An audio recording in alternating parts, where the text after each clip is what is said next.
Salut tout le monde, on se retrouve pour une nouvelle vidéo.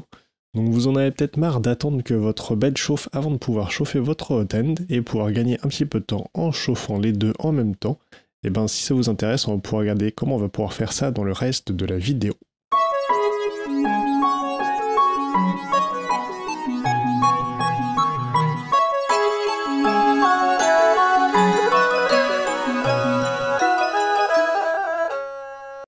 Donc on peut voir que sur notre imprimante, on préchauffe donc le bed et ensuite le hot end. Donc on voit évidemment sur l'écran que le bed a notre température d'affiché et on voit qu'il préchauffe, mais le hot end ne bouge pas. Donc ce qu'on va faire évidemment, c'est qu'on va essayer de faire en sorte que les deux chauffent en même temps. Donc c'est sur Cura que ça va se passer. Donc on va aller tout simplement dans le menu en haut à gauche, Settings, Printer, Manage Printers. Ensuite, on va sélectionner notre imprimante, faire Machine Settings, et on va regarder ce qui se passe dans l'encadré Start G-Code, donc en bas à gauche de notre fenêtre qui vient de s'ouvrir. Donc pour que ce soit plus facile, on va regarder en grand qu'est-ce qui se passe. Donc déjà, moi j'ai une version où j'ai un BL Touch, donc après mon G28, j'ai un G29T et un envoi d'informations sur mon Octoprint. Mais on va modifier notre G-Code pour pouvoir justement préchauffer notre bed en même temps que notre hot end. Donc déjà j'ai fait une version sans BL Touch et une version avec BL Touch. Donc on va pouvoir préchauffer avec M140 notre bed et M104 notre hot end. Et on va pouvoir donc attendre avec M190 et M109 qu'on atteigne la bonne température avant de pouvoir continuer. Donc on peut placer notre Auto-Home G28 à l'intérieur entre ces deux balises, ou notre G28 et G29T, si on souhaite préchauffer et ne pas attendre de faire notre Auto-Home.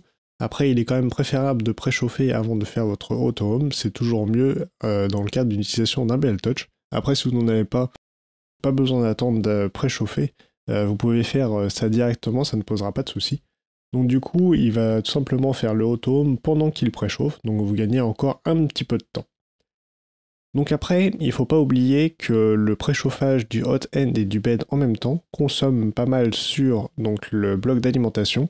Donc suivant les imprimantes que vous avez, si vous avez un bed très grand, donc qui tire énormément de puissance, peut-être que votre alimentation n'est pas dimensionnée pour pouvoir préchauffer à la fois votre hot end et votre bed.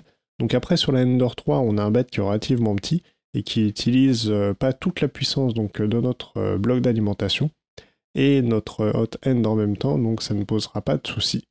Donc après, c'est à vous de voir suivant l'imprimante que vous avez. Donc je sais qu'il y a des soucis pour certaines Ender 3 où le connecteur donc, du bloc d'alimentation n'était pas bien soudé, ou en fait était juste serti et pas soudé. Ce qui fait que du coup, ils avaient tendance à prendre feu ou juste chauffer énormément. Donc on va pouvoir maintenant sur Cura copier notre Start G-Code, donc on vient de mettre avec nos balises dans notre fenêtre, et on va pouvoir faire tout simplement Close et Close. Donc si on compare maintenant les deux G-codes qu'on a générés, donc on voit sur celui de gauche qui est sans le G-code personnalisé et celui de droite avec. À gauche, on a tout simplement les balises donc liées au chauffage du hot end qui sont séparées de celles du bed.